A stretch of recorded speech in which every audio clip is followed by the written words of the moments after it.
ইনি হলেন সায়েন্টিস্ট রমন, যে এখন দুনিয়ার সামনে একটা বড় মহামারীর ওষুধের নাম ঘোষণা করবেন। কিন্তু একটা ভূতের ছায়া ওনার পিছু নিয়েছিল। গত রাত থেকে এনার সাথে অদ্ভুত সব ঘটনা ঘটছে। রমন নিজের বিছানায় ঘুমিয়েছিলেন, কিন্তু চোখ খুলল অন্য একটি জায়গায়। লোকেরা ওনার প্রাণ তো বাঁচিয়ে নিল, কিন্তু কেউ একজন তো আছে যে ওনার পিছু করছিল। তাহলে স্যার, আমাদের বলুন, আপনি কেমন অনুভব করছেন এত বড় আবিষ্কার করে? এই মেডিসিনের আবিষ্কার পৃথিবীর সব থেকে বড় আবিষ্কার। আমি খুব খুশি হয়েছি, আমি অনেক পরিশ্রম করেছি। সায়েন্টিস্ট রমন বলছিলেন, আর একটা ছায়া ওনার আশেপাশে ঘুরছিল। উনি ভয় পেয়ে গেলেন। ওই ছায়ার সামনে রাখা জলের গ্লাস উঠিয়ে সায়েন্টিস্টের মুখে ছুঁড়ে মারল। কেউ কিছু বুঝতে পারল না। এসব লাইভ টেলিকাস্ট চলছিল। কে ওখানে? কে ওখানে? সিকিউরিটি! যখনই সিকিউরিটি স্টেজের উপরে আসলো, ওই ভূতটা সিকিউরিটিকে হাওয়াতে উড়িয়ে ছুঁড়ে ফেলল। সায়েন্টিস্ট রমন খুব ভয় পেয়ে গেলেন, আর রিপোর্টারও ভয় পেয়ে গেল। তখন সবার পেছনে সায়েন্টিস্ট বিক্রমের ভূত দেখা গেল। এই সব কিছু সবাই লাইভ টেলিকাস্ট দেখছিল। সায়েন্টিস্ট রমন পালানোর চেষ্টা করছিল, কিন্তু সায়েন্টিস্ট বিক্রমের ভূত রমনকে চেয়ারের সাথে বেঁধে দিল। এই ইনভেনশন রমন নয়, আমি বানিয়েছি। এই ধোঁকাবাজ রমন আমাকে খুন করেছে। খুন? হ্যাঁ, খুন। আমি আর রমন একসাথে একই ল্যাবে অনেক বছর ধরে কাজ করছিলাম। এই বছরের শুরুর দিকে মহামারী শুরু হয়ে গেল। ভাই, এই মহামারী থেকে দুনিয়াকে বাঁচাতেই হবে। এই দুনিয়ার সব সায়েন্টিস্ট এই মহামারীর জন্য ভ্যাকসিন তৈরি করতে লেগে পড়েছে। কেউ না কেউ অবশ্যই বানিয়ে ফেলবে। আমাদেরও চেষ্টা করা উচিত। না বাবা না, তুই একাই চেষ্টা কর, আমার কাছে তো অনেক কাজ পড়ে আছে। আমি একাই এই মহামারীর উপরে রিসার্চ করতে শুরু করি। 1 মাস পরে আমি এই মহামারীর কীটাণুর কম্পোজিশন খুঁজে পাই। রমন শোন, আমি এর কম্পোজিশন বুঝতে পেরেছি। এবার খুব তাড়াতাড়ি আমি এর ওষুধ বানিয়ে ফেলবো। আরে বাহ, তাহলে তো আমরা অনেক বড় লোক হয়ে যাব। তারপর সেটা কোনো বড় কোম্পানিকে বিক্রি করে এই পৃথিবীর সবথেকে ধনী সায়েন্টিস্ট হয়ে যাব। না ভাই, এটা আমরা গভর্নমেন্টকেই দেবো। সেটা কেন? কোনো বড় কোম্পানিকে যদি বিক্রি করি তাহলে তার দাম অনেক বেশি হয়ে যাবে ভাই, আর সাধারণ মানুষ এটা কিনতে পারবে না। গভর্নমেন্টকে যদি বিক্রি করি তাহলে প্রতি গরিব মানুষ এটা পেয়ে যাবে, আর গভর্নমেন্ট আমাদের এটার জন্য খুব বেশি দাম দেবে না। আমি এই ওষুধ বিক্রি করে বড় লোক হতে চাই না, ওই হাজারো গরিবের আশীর্বাদ পেতে চাই। আমি অনেক খুশি ছিলাম, আর কিছুদিনের মধ্যেই আমি মেডিসিন তৈরি করে ফেলতাম।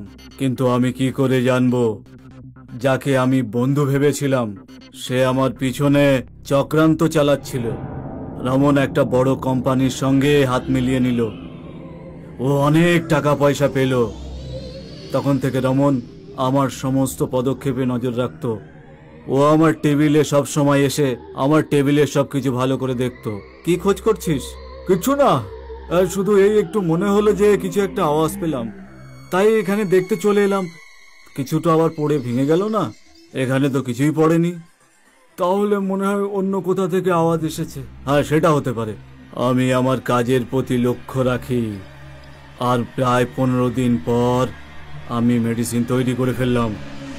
Yes, I did it. আমি জানতাম এটা করে ফেলবই। কি হলো? অবশেষে আমি তাহলে মেডিসিন বানিয়েই ফেললাম। ফাইনালি। আমি এক্ষুনি এখান থেকে গিয়ে মিডিয়ার সামনে নিউজটা দিয়ে দিই। দাঁড়াও, একটু ধৈর্য ধরো।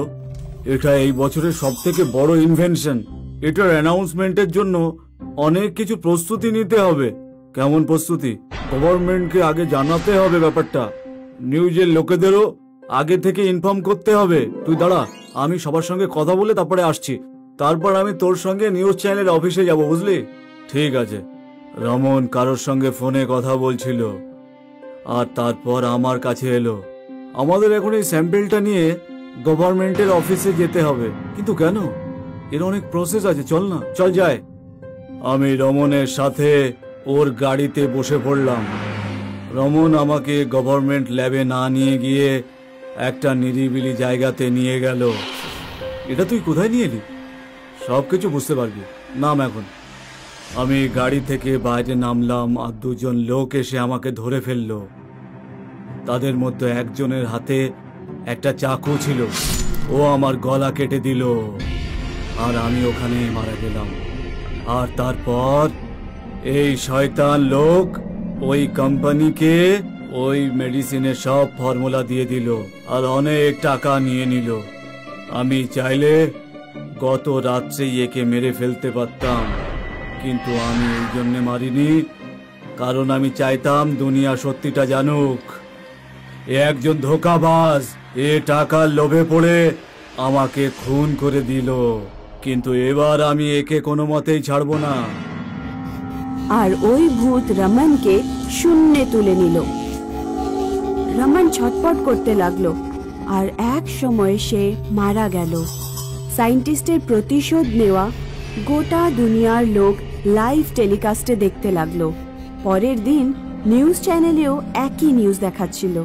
ওই কোম্পানির মালিককে পুলিশ গ্রেফতার করলো আর তারপর গভর্নমেন্ট অফিসিয়ালও ডিক্লেয়ার করলো, এই যে মেডিসিন সায়েন্টিস্ট বিক্রম তৈরি করেছিল 100% এফেক্টিভ এই মহামারীর তাড়ানোর জন্য। এটার আবিষ্কর্তা লেট সায়েন্টিস্ট বিক্রম। ওনাকে ধন্যবাদ এরকম একটা কন্ট্রিবিউশনের জন্য। অমিত নিজের মা বাবার সঙ্গে গ্রামে থাকতো।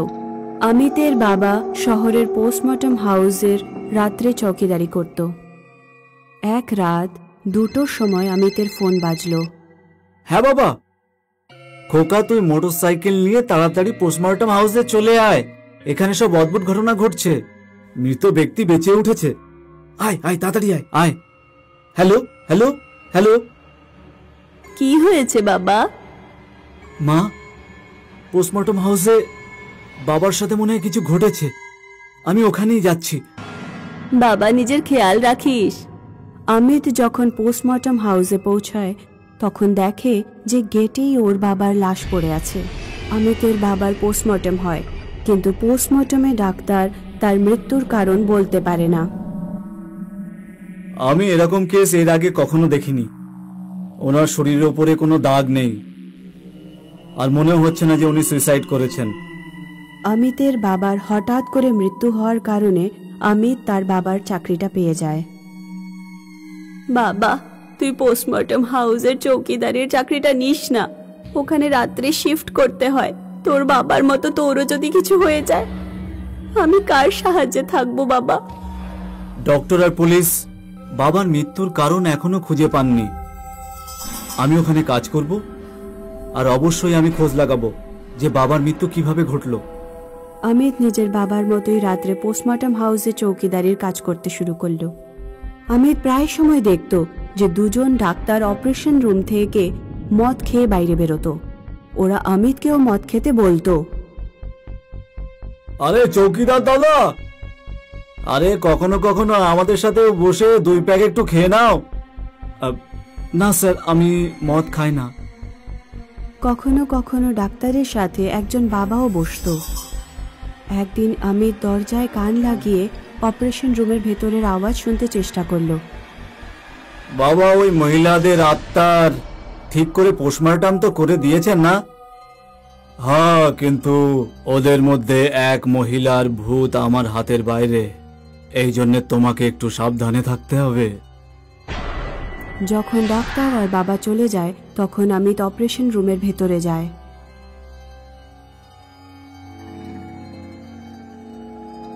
এক পেতনি অমিতের পিঠে উড়ে আসলো আর ওর গলা টিপে ধরল। তোকে মেরে ফেলবো আমি, একেবারে মেরে ফেলবো। অমিত কোনোভাবে হাত বাড়িয়ে পাশে রাখা মাটির তেলের ড্রামটা তোলে আর নিজের পিঠে বসে থাকা পেতনির ওপরে তেল ছড়িয়ে দেয়। তারপর ও নিজের পকেট থেকে ম্যাচ বক্স বার করে আর একটা তিলি জ্বালিয়ে পেছনে ভূতের ওপর ছুঁড়ে ফেলে। পেতনি গায়েব হয়ে যায়। অমিত সঙ্গে সঙ্গে ওই রুম থেকে বাইরে বেরিয়ে রুমের দরজা বন্ধ করে দেয়। পরের দিন অমিত ঘরে পৌঁছে পুরো কাহিনীটা মাকে শোনায়। মনে হচ্ছে ওই হাসপাতালে কোনো একটা রহস্য আছে, কিন্তু ওখানে তো ভূতেদের বাস। ওই রুমটা কোন কাজে লাগে? ওই রুমের মধ্যেই মৃত ব্যক্তির পোস্টমর্টম হয়। মা, তুমি কি কোনো তান্ত্রিক বা বাবাকে জানো যে শুধু এইটুকুই করে দেবে, আমি যখন অপারেশন রুমে ঢুকবো কোনো ভূত প্রেত আমার যেন কিছু না করতে পারে? হ্যাঁ, আমাদের গ্রামে পণ্ডিত রাম প্রকাশ শর্মা ভূত প্রেতের ব্যাপারে জানেন। সেই রাতে অমিত পণ্ডিত রাম প্রকাশ শর্মার দেওয়া একটা আংটি পরে পোস্টমর্টম হাউসে পৌঁছয়। ও অপারেশন রুমের ভেতরে যায় তো দেখে যে বাবা ভেতরে যজ্ঞ করছেন, পাশে দুজন ডাক্তার বসে আছেন আর মাটিতে একজন মহিলার লাশ পড়ে আছে। তুই এখানে কি করছিস? এখান থেকে যা। এখানে এসব কি ঘটছে? তোর জানার কোনো প্রয়োজন নেই, তুই এখন এখান থেকে যা। তোর বাবার মাথায় তাও ঘিলু ছিল, আর তুই তো দেখছি একেবারে গাধা। তখনই হঠাৎ করে মহিলার লাশ উঠে পড়ে। পাশের আলমারিতে অপারেশনের টুলস রাখা ছিল। পেতনি উঠে ওখান থেকে কেঁচি তুলে বাবার গলা কেটে দেয়। বাবা সঙ্গে সঙ্গে মারা যায়। দুজন ডাক্তার রুম থেকে বাইরে বেরোতে চায়, কিন্তু দরজা বন্ধ হয়ে যায়। কোথায় পালাবে শয়তান? পেতনি দুজন ডাক্তারের গলা ধরে নেয় আর ওদেরকে গলা টেপে মেরে দেয়। তারপর পেতনি অমিতের ওপর হামলা করার চেষ্টা করে, কিন্তু ওই আংটির কারণে অমিত বেঁচে যায়। তুমি কে? আর ডক্টরদের কেন মারলে? এরা ডাক্তার নয়, রাক্ষস। পোস্টমর্টমের জন্য মহিলাদের লাশ আনতো আর ওদের সঙ্গে খারাপ কাজ করত। আর ওই তান্ত্রিক? ডাক্তাররা যেই মহিলাদের সঙ্গে খারাপ কাজ করত, বাবা ওই মহিলাদের আত্মার পোস্টমর্টম করত। আত্মাদের পোস্টমর্টম?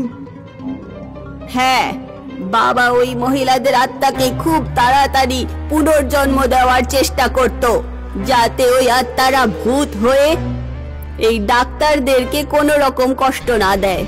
এসব শুনে কোনো লাভ নেই, বুঝলে? আমি শুধু আমার বাবার জায়গায় এখানে কাজ করতে এসেছি। কিন্তু তোর বাবার ছিল, ওই ডাক্তারদের সঙ্গে মিলেছিল। আত্মা অমিতকে ছেড়ে দেয়। অমিত বাড়ি গিয়ে পুরো কথা মাকে বলে দেয়। কেউ ঠিকই বলেছে বাবা, সবাইকে নিজের কুকর্মের ফল পেতে হবে। তোর বাবা ভুল কাজ করেছিল, ওই জন্যই তোর বাবার এই অবস্থা হলো।